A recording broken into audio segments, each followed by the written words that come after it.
नमस्कार। Exam happy by Jharkhand channel में आपका स्वागत है। तो दोस्तों बताते चले, झारखंड में आकलन परीक्षा का आगाज हो चुका है। आपकी परीक्षा जो है 30 जुलाई को होने वाली है।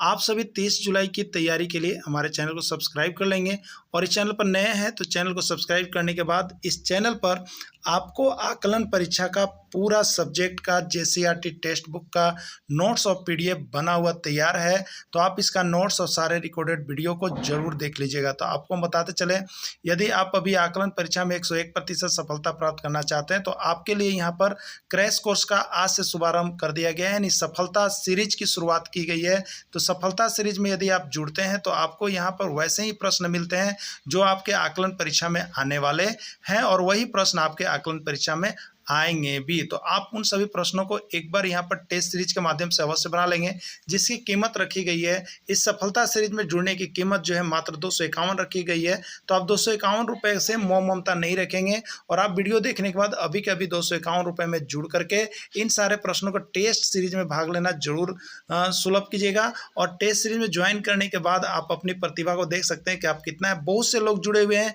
आप भी जुड़िए और अभी जुड़िए सिर्फ और सिर्फ 251 में। और फुल कंप्लीट कोर्स जिसमें सारे नोट्स, पीडीएफ और वीडियो भी मिलेंगे, वो आपको यहाँ पर 400 रुपये में हो जाते हैं। तो यदि आपको सिर्फ क्रैश कोर्स में जुड़ना है तो 251 रुपये और यहाँ पर पूरे नोट्स लेकर के साथ में पढ़ने हैं तो आपके लिए यहाँ पर मिल रहे हैं 400 रुपये में। और सिर्फ नोट्स और पीडीएफ लेना है तो यहाँ पर प्रत्येक विषय का नोट्स आपको 30 रुपये में मिल जाएगा। तो आप इसमें से जो भी चीज़ आपको अच्छा लगता है जरूर परचेज कर लीजिएगा, क्योंकि टेक्स्ट बुक पर आधारित बना हुआ है, आपका चैप्टर वाइज बना हुआ है और साथ ही साथ हाथ से लिखा हुआ है, जो कि कहीं भी उपलब्ध नहीं है। यदि आप बाजारू किताब लेकर के पढ़ रहे हैं तो आप कहीं ना कहीं धोखा खा रहे हैं। इसलिए आप अभी से हाथ से लिखा हुआ नोट्स और अपने टेक्स्ट बुक का एक बार जरूर मिलान करके पढ़ लीजिएगा। तो चलिए चलते हैं आज के सफलता सीरीज के समास का उदाहरण है। देखिए प्रश्न द्विगु समास वाले जो है ना, समास सेक्शन से एक प्रश्न आपके छप रहे हैं, आपको कंफर्म बता दे रहे हैं हम। तो समास को ऑलरेडी आप लोग सभी को कंप्लीट कर लीजिएगा, क्योंकि आपके एग्जाम में समास आने ही वाला है। तो ये द्विगु समास जो होता है इसका पहचान देखिए बहुत ही अच्छा है। द्विगु, ध्यान दीजिएगा, द्विगु, द्विगु माने क्या होता है, देखिए दो, और दो क्या होता है, ये संख्यावाचक होता है। ठीक है, संख्यावाचक होता है, ध्यान दीजिएगा, संख्यावाचक। ठीक है, तो द्विगु का मतलब ही है संख्यावाचक। उसके बाद देखिएगा, अब इसमें पूछा है कि कौन द्विगु समास है, तो आप जो द्विगु समास पूछेगा उसमें संख्या वाले चीज को देखिएगा। ठीक है, तो यहाँ पर माता पिता, इसमें कोई संख्या नहीं है। यथाशक्ति, इसमें कोई संख्या की बात नहीं है। लेकिन नवग्रह की बात करेंगे तो इसमें 9 ग्रहों का समाहार हो रहा है। क्या हो रहा है? 9 ग्रहों का समाहार। तो 9 क्या है? संख्यावाचक। यानी संख्यावाचक यदि हो तो उसको आप किस में डालिएगा? द्विगु में डालिएगा, क्योंकि द्विगु का मतलब 2 होता है और ये भी संख्यावाचक है। ठीक है, लेकिन इसमें भी एक इंस्ट्रक्शन है जो कि हमने बार बार बताया है, और यहाँ पर हिंदी का नोट्स लेके आप लोग नहीं देखे हैं तो सारे सब्जेक्ट का नोट्स बन करके तैयार है, उसका वीडियो भी आप ले लीजिएगा। अब देखिए यहाँ पर जो है द्विगु का, तो यहाँ पर आपका एक और होता है जिसे अगर उसका विशेष अर्थ निकल रहा हो, ध्यान दीजिएगा, यदि उसका विशेष अर्थ निकल रहा हो तो उसको आप लोग बहुव्रीहि में डालेंगे। ठीक है, विशेष अर्थ निकल रहा होगा तो बहुव्रीहि में डालेंगे। जिसे आप कहने का मेरा तात्पर्य यह होगा कि आप यहाँ पर देख रहे हैं त्रिनेत्र, क्या देख रहे हैं? त्रिनेत्र हमने लिखा। अब आप कहिएगा सर ये भी तो त्रि का मतलब 3 नेत्र का समाहार बता रहा है। ठीक है, तो ये भी किस में जाना चाहिए? द्विगु में जाना चाहिए। आपका ये स्टेटमेंट हो सकता है। तो अब देखिए 3 नेत्रों का समाहार, लेकिन 3 नेत्रों का विशेष अर्थ होता है जिसको हम लोग शंकर भगवान के सेंस में लेते हैं। तो जिसका विशेष अर्थ निकलेगा और वो संख्यावाचक भी है तो उसको बहुव्रीहि में डालिएगा। ठीक है, यहाँ पर, और जिसका विशेष अर्थ नहीं निकल रहा है, संख्यावाचक है, तो उसको आपको द्विगु में डालना है। ठीक है, चलिए, और समास का नोट्स जरूर लेके पढ़ लीजिएगा। प ध्वनि का उच्चारण स्थान बताएं। उच्चारण स्थान से भी एक प्रश्न आपके रहेंगे, इसको कंप्लीट कर लेंगे। और जिनका दिक्कत है वो सभी नोट्स लेकर के यहाँ से बार एग्जाम जाने से पहले तक जरूर देखिए और सारे क्लासेस को ज्वाइन कीजिए, क्योंकि यहाँ से बेस्ट आपको और ऑप्शन कहीं पर मिलने वाला नहीं है। देखिए क ध्वनि यानी क वर्ग का उच्चारण स्थान देखिए होता है कंठ। क्या होता है? कंठ। ठीक है, उसके बाद देखिए क वर्ग में क्या क्या आ गया? क, ख, ग, घ, अंग, ये सभी का क्या होगा? कंठ हो जाएगा। ठीक है, उसके बाद च वर्ग, क के बाद क्या आता है? च वर्ग ना। च वर्ग का उच्चारण स्थान जो होता है देखिए वो होता है तालु। वो क्या होता है? तालु। याद रखिएगा, पहला कंठ, दूसरा तालु, फिर मूर्धा, तो त थ हो गया ना, ट ठ हो गया, और फिर अगला आता है ओष्ठ। ओष्ठ में प फ ब भ म, यानी प वर्ग का उच्चारण स्थान। याद रखिएगा, प वर्ग का उच्चारण स्थान, प वर्ग में हो गया प, फ, ब, भ, म, इन सभी का उच्चारण स्थान जो होगा वो आपका ओष्ठ होगा। क्या हो जाएगा? आपका ओष्ठ हो जाएगा। ठीक है, तो पहला कंठ, दूसरा तालु, मूर्धा, उसके बाद दंत और फिर ओष्ठ होता है। ठीक है, इसको देख लीजिएगा, आप लोग जरूर इसका नोट्स बना हुआ है। नीचे दिए गए शब्द में से तत्सम शब्द का चयन करें। यहाँ से एक प्रश्न आपके रहेंगे, तत्सम, तद्भव, देशज, विशेषज से यहाँ पर रहेंगे, या रूढ़, यौगिक, योग रूढ़ से रहेंगे। तो आप लोग का उसका नोट्स पीडीएफ सारा कुछ बना के दे दिया गया है, आप सभी उसको देख लीजिएगा और वहीं से सारा प्रश्न आने वाला है। नीचे दिए गए शब्द में से तत्सम शब्द का चयन करें। आम, पीपल, सर्प या खिड़की, कौन इसमें तत्सम शब्द है?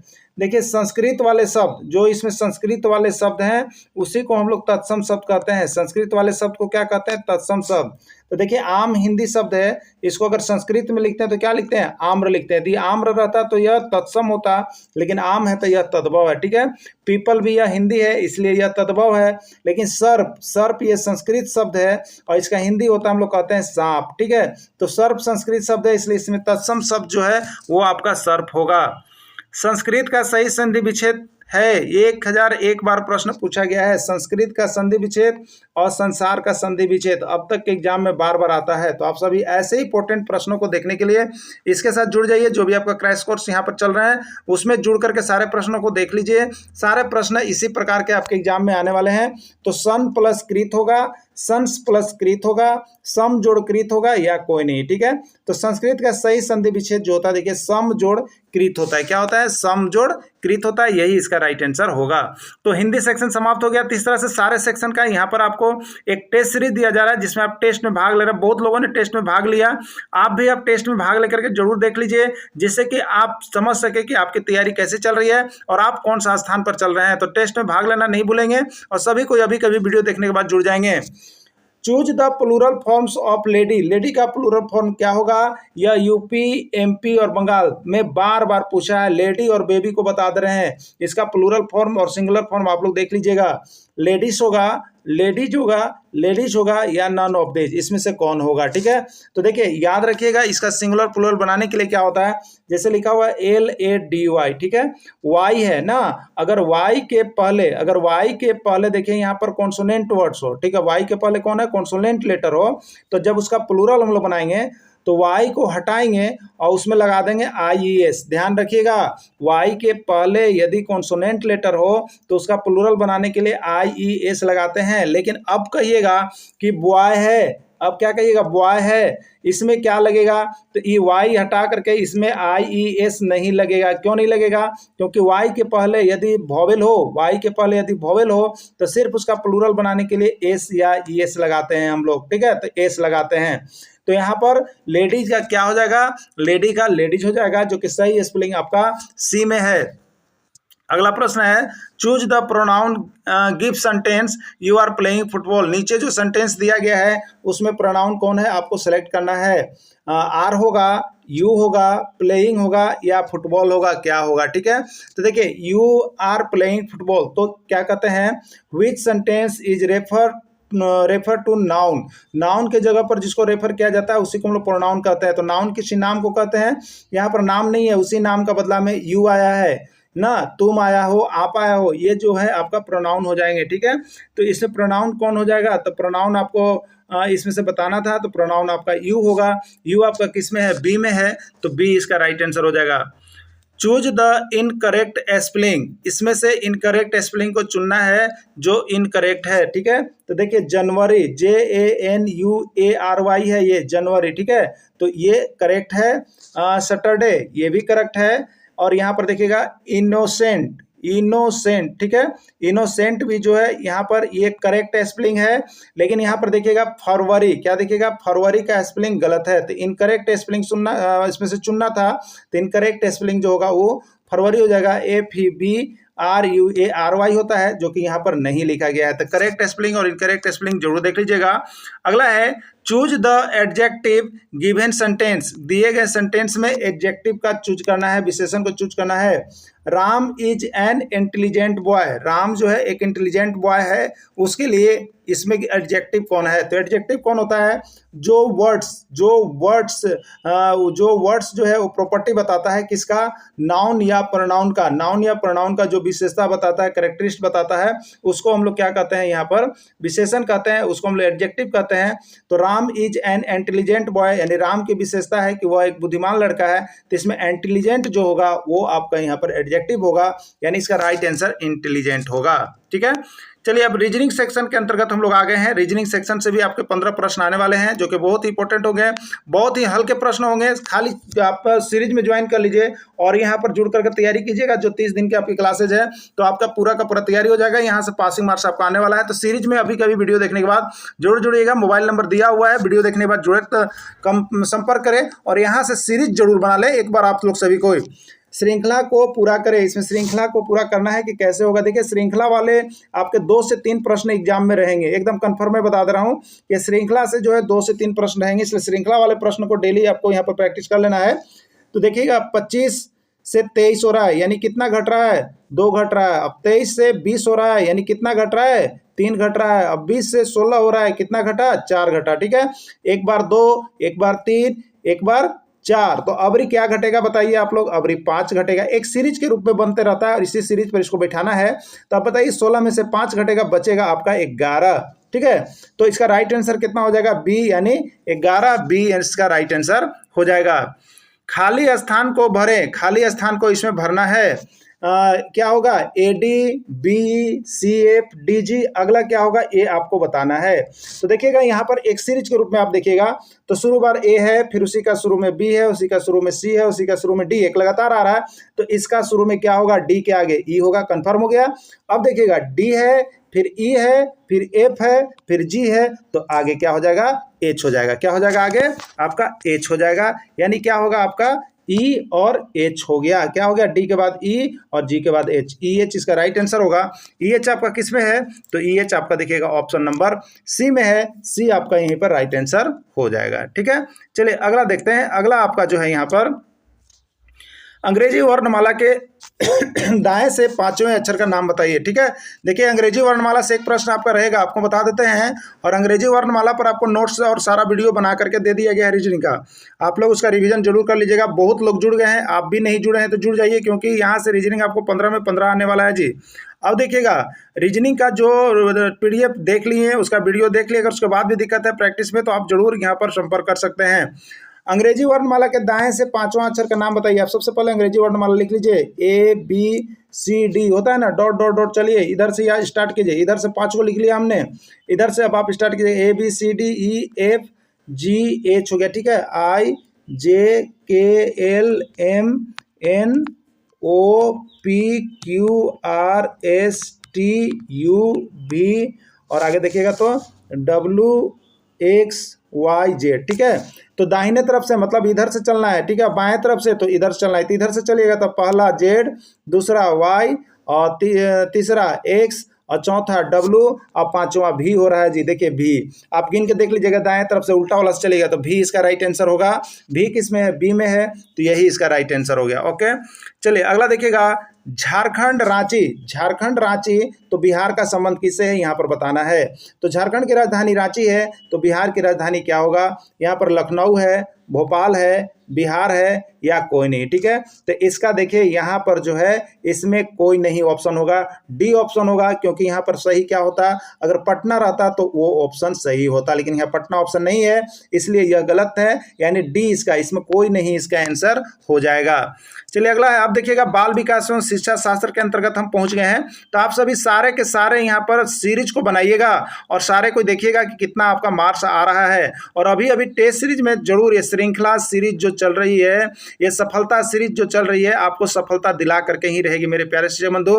तो आप यदि सफल होना चाह रहे हैं तो आज ही हमारे मोबाइल नंबर देखने के बाद जरूर सफलता प्राप्त करने के लिए हमारे साथ जुड़ जाइए, क्योंकि वैसे ही प्रश्नों को हम केवल लेकर के आ रहे हैं जो अब तक बहुत बार पूछा गया है, जिसको मैं आप लोगों के लिए हाथ से लिख के दे रहा हूं। इतनी मेहनत के बाद भी यदि आपके अधूरा रहते हैं तो यह आपकी गलती होगा। बच्चा अपनी माँ को पहचानना कब प्रारंभ कर देता है, 3 माह में, 6 माह में, 9 माह में या 12 माह में। ठीक है, तो देखिए बच्चा यहाँ पर जो एक ऑथेंटिक माना गया है, बच्चा जो है अपनी माँ को पहचानना जो है 3 माह में प्रारंभ कर देता है। राइट आंसर इसका 3 माह है।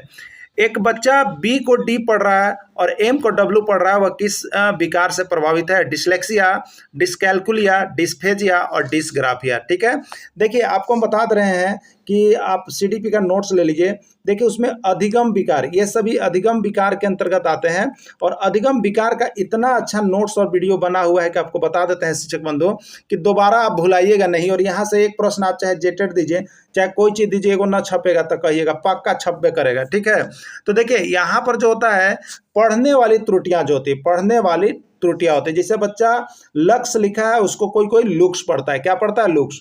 तो बच्चे पढ़ने वाली जो त्रुटियां होगी वो देखिए लैक्स है, क्या है? लैक्स।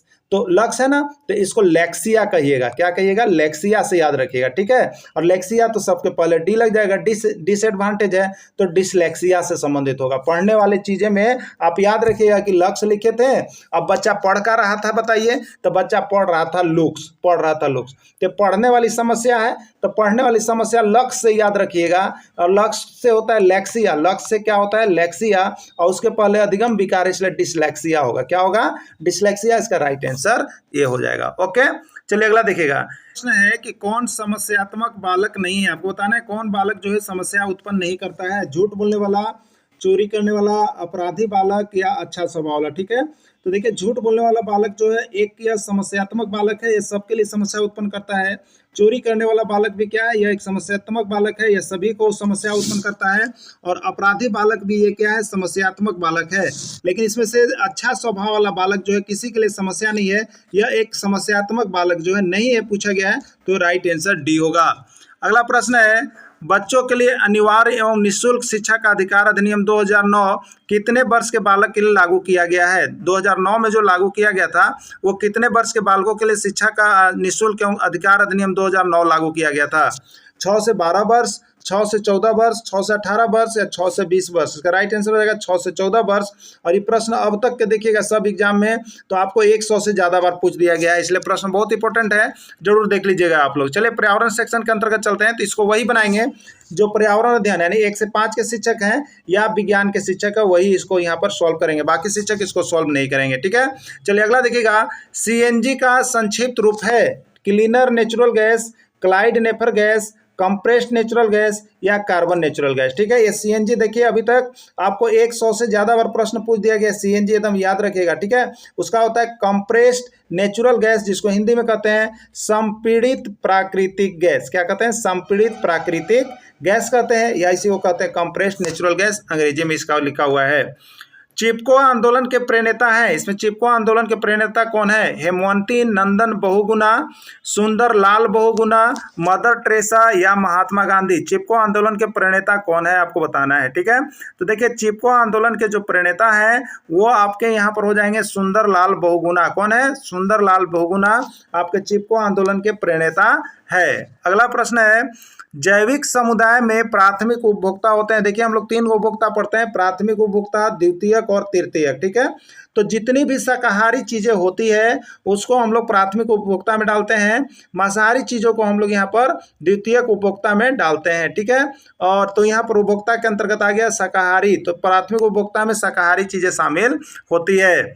पौधों में अर्धसूत्री विभाजन होता है, 1001 बार प्रश्न पूछा गया है, आपका पर्यावरण अध्ययन में भी आया है और जो 6 to 8 विज्ञान टीचर है उनको भी पूछा गया है। मूल शीर्ष में, पराग कणों में, तने में या पराग कोष में। ठीक है, तो पौधों में अर्धसूत्री विभाजन जो होता है वो पराग कोष में होता है। किस में होता है?